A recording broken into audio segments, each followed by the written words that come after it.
Jujur saya takut banget dengan satu hal ini dan ngebuat saya nggak ngonten selama 3 tahun full. Tapi anehnya, setelah 3 tahun, hati saya malah jadi tenang. Mau tahu itu apa? Yuk sini, dengerin. Yang teman-teman harus perlu ketahui, orang-orang yang menyiarkan agama, mau itu ustadz, ulama, kiai, dai, atau seperti ya saya orang biasa yang ilmunya mungkin kalau ada satu jeruk yang bersih, ada debu, nah itulah ilmu saya. Kurang lebih seperti itu, cuma saya bikin sekreatif mungkin. Lalu kalau niatnya bukan karena Allah, nanti akan ada perbincangan dengan Allah dan Allah akan menanya, kamu bikin konten atau mensiarkan agama karena saya atau karena apa? Orang itu menjawab, karena engkau ya Allah, bukan karena yang lain. So kata Allah, enggak, kamu enggak karena saya, kamu karena uang, kamu karena ingin terkenal, kamu karena ingin dilihat sama banyak orang, kamu ingin menjaga pride kamu.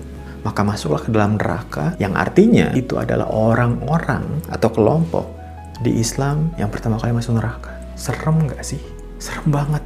Nah, hal itulah yang men-trigger saya untuk stop selama 3 tahun nggak ngonten. Tapi awalnya gimana? Awalnya itu saya ada manajemen yang melihat saya mungkin tertarik kalau saya dijadikan sebagai talent. Tidak masalah, karena saya merasa sehari, sebulan, ya setahun niat saya nggak berubah untuk menyebarkan ilmu yang bermanfaat kepada teman-teman. Namun di tengah itu terjadi perubahan, terjadi pergeseran. Kok yang awalnya, yes dapat pahala bisa banyak nih, share ini, menjadi kayaknya video ini kurang deh viewersnya. Apanya ya yang salah? Aduh, kok followersnya nggak naik-naik? Apanya ya yang salah? Jadi niat awal yang memang karena lillahi ta'ala itu berubah jadi ke uang. Jadi niat utamanya tuh core-nya itu sedikit demi sedikit kayak digerogotin gitu loh. Nah, karena itulah saya astagfirullah, ini kayaknya nggak bener deh. Saya harus stop. Dan stop ini 3 tahun bukan saya nentuin. Saya nyobain sebulan.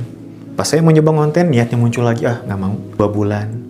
Mau konten, niatnya muncul lagi, maksudnya muncul lagi tuh, wah ini nanti videonya viral nggak? Bukan, ini videonya bermanfaat nggak, tapi videonya viral nggak? Beda ya, 2 hal tersebut. Sampailah 3 tahun, sampai manajemen pun WA saya, ayo dong bikin lagi videonya, dan sebagainya. Saya nggak nyalain mereka, karena memang itu kan job mereka. Sampai akhirnya saya diemin, dan saya stop, dan saya secara official dikeluarkan karena nggak ngonten lagi, alhamdulillah. Bukan berarti manajemen buruk, enggak. Sekali karena niat sayanya yang berubah. Tapi karena itu, saya melihat followers turun, kok malah jadi lega, beban tuh kayak berkurang, dan bahkan hilang. Nah, dari situlah sekarang saya mau ngonten lagi ke teman-teman semua.